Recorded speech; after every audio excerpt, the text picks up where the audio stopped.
La historia inicia presentándonos a Anne Shirley, una pequeña de cabello rojizo, la cual goza de una actitud muy optimista y alegre. Ella acompaña a la encargada de un orfanato, quien tiene pensado llevarla con un par de hermanos que habían aceptado cuidarla. Justo ahora, Anne se dirigía hacia donde será su nuevo hogar, una finca muy conocida por todos como las Tejas Verdes, llamada así por estar rodeada de árboles realmente altos. Tras despedirse de la encargada, Anne decide esperar sentada en un campo cubierto de hojas de cerezo a que vengan por ella, pues ya ansiaba el momento de conocer lo que sería su nuevo hogar. Pasado un rato, un hombre llega a la estación de trenes. Se trata de Matthew Cuthbert, uno de los hermanos que adoptó a la pequeña prota. Él se dirige al jefe de estación para preguntar si el tren ya había partido. El jefe le responde que sí, comentándole que una niña ha estado esperándolo desde hace ya un buen rato. Cuando Anne se acerca, el rostro de Matthew cambia totalmente, pues la actitud tan optimista que tiene ella lo deja más que sorprendido, mucho más al ver que esta niña era alguien quien le gustaba hablar sin parar, aunque finalmente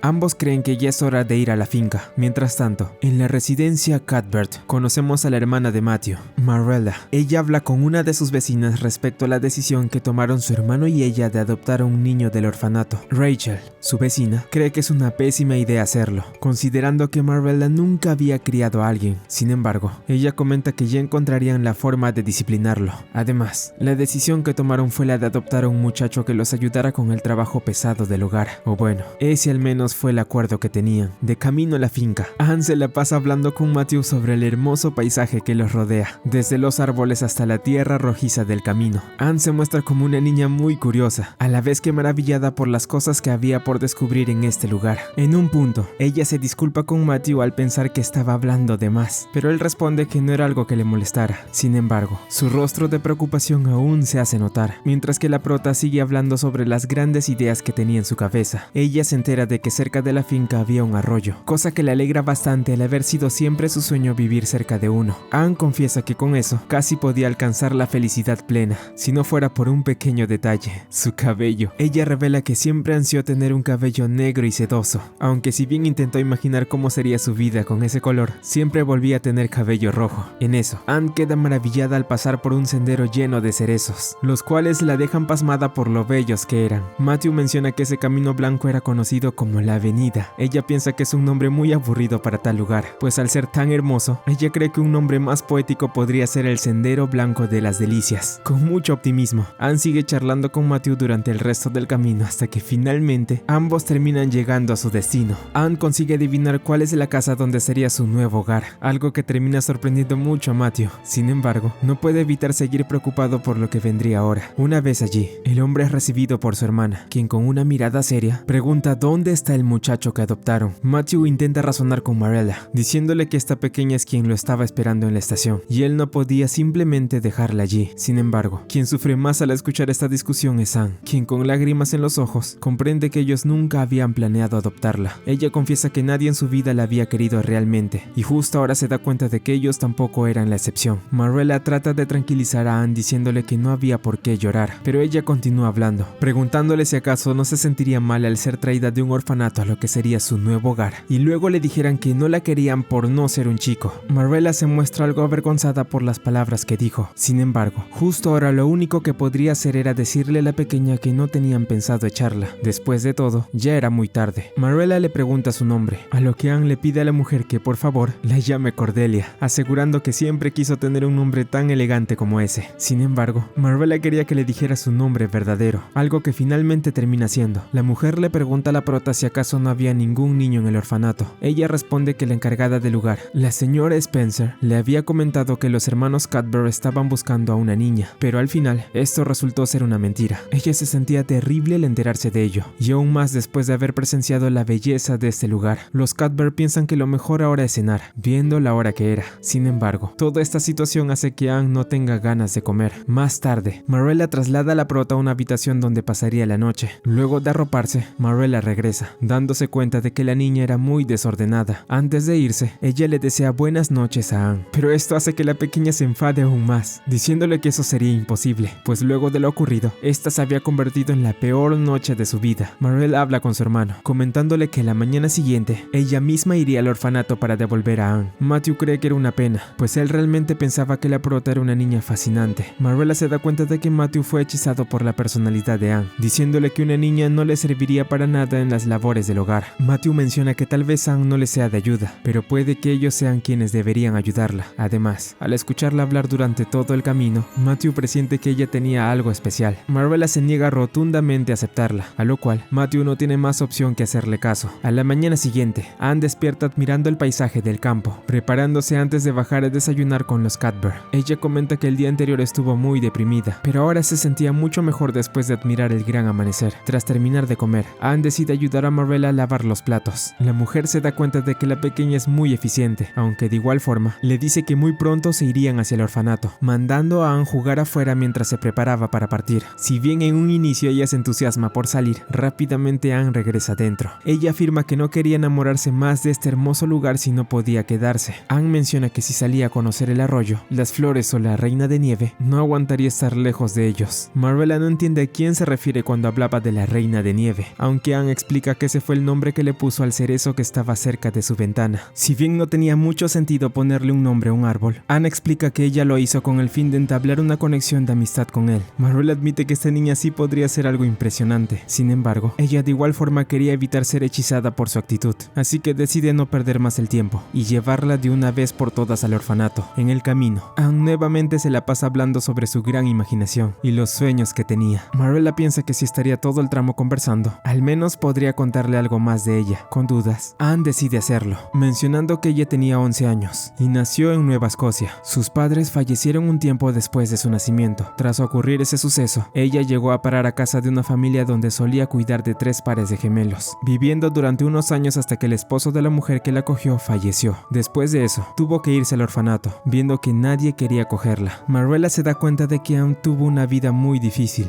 empatizando un poco con ella justo antes de llegar al orfanato. Una vez allí, la señora Spencer la recibe disculpándose por el error que tuvo, pero ella le cuenta que tenía la solución perfecta, pues había una mujer que estaba buscando a una niña que le ayudara con los quehaceres del hogar, así que tal vez ella sea la más indicada para cuidar de Anne. Sin embargo, ni Anne ni Marvella contarían con que Bluebet, la mujer que buscaba adoptar a la pequeña prota, sería una persona terrible, por lo que en un acto de consideración al bienestar de ella, Marvella decide intervenir comentando que en realidad aún no habían tomado la decisión de devolver a Anne. Por consiguiente, ella se la llevaría nuevamente para hablar con su hermano sobre lo que tenían pensado hacer. Esto alegra bastante a Anne, quien no pudo evitar sentirse feliz por cómo Marvella decidió defenderla, aunque la mujer, algo avergonzada, le advierte que no debería confiarse mucho por lo que dijo. Ya en su hogar, Marvella habla con Matthew sobre lo difícil que sería criar una niña como Anne, aunque ambos estaban de acuerdo con una cosa, y eso era que harían todo lo posible por ser de utilidad para el futuro de la niña. Durante la noche, Anne le reza a Dios que le conceda 2 deseos. Si bien había muchos que le gustaría pedirle, estos serían los principales para ella. El primero, que le hiciera muy hermosa cuando crezca, y el segundo, que le permita quedarse para siempre en las Tejas Verdes.